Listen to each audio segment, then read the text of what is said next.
How are you doing right now? What's your anxiety level? What's your worry about your family, your friends, the world, the economy? What has changed since last time we talked? Those are some of the questions that seem like nice to haves, but are must haves in this kind of an environment. Since we're all working from home and anxiety around the world is ramping up to never seen before levels in this global pandemic, one important thing I wanted to share with you to consider is to start every meeting, every one-on-one, every conversation you have with a coworker, with a direct report, with your boss, with anyone within the team that you're working with a personal update section. So listen, typically, especially people that work in startups and tech, we're very work focused, very work product focused. And we typically hate, maybe I should talk about myself, I'm not the biggest fan of small talk. I like meetings to be as short as possible, as focused as possible. But these are different times. And one change that we made at Close recently is that a lot of our meetings start with a personal update before we talk about work updates, company updates. When I meet with my leadership team, the very first thing we do is everybody gives a small personal update. And I can't tell you how valuable this is. This isn't fluff. This isn't a nice to have, pretending to care to get it out of the way. This gives crucial context to where everybody's at, to be able to interpret their words, their actions, and to give them support or give them help when needed. The situation is also changing so quickly that if I told you that I'm doing really well, my family is well, I'm not worried, I'm very stable, and I told you this on Monday, by Friday I might be in a totally different situation. We've seen this since we've instituted this update. Asking for an upfront personal update before getting into work will do a number of things. Number one, it truly is a bonding experience.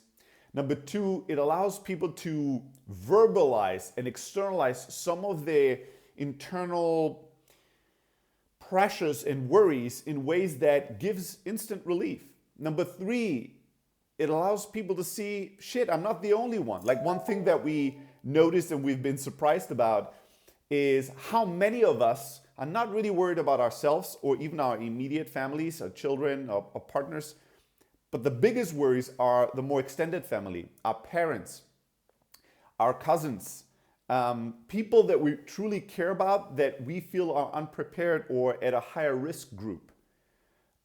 It's something that we all had in common, and it was not obvious when we started doing this that would be something that is so common throughout everybody on the team. So it allows you to air out some of your worries. It allows you to realize that we're all in this together and other people have the very same worries that I have.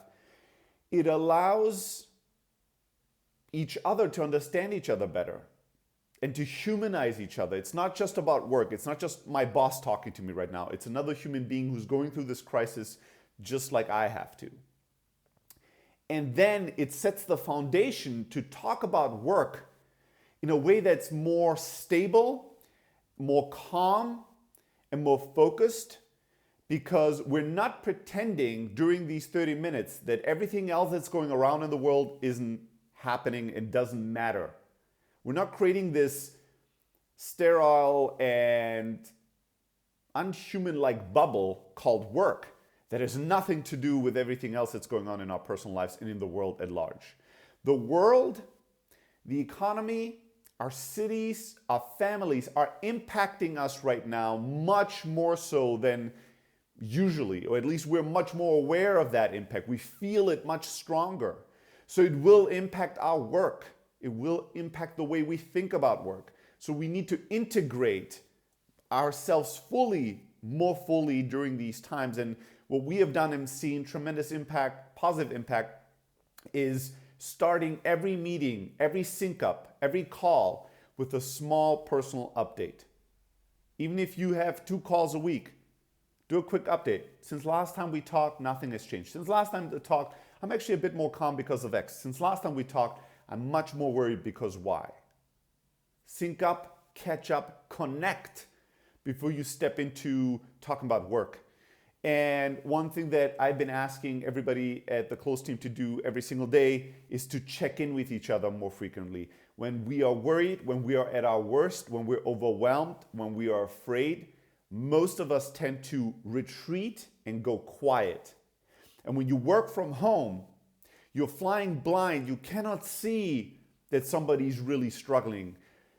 And you cannot expect them to come to you bravely and communicate that they're struggling. So one of the best things you can do, and this is not just work related, this is life related, check in on people. And check in on people more frequently and more proactively than you usually would during this time. You're gonna create so much good and you're gonna help people so significantly if you do that. So that's my tip for today. I hope you and your loved ones stay safe, and let's go out there and let's get them.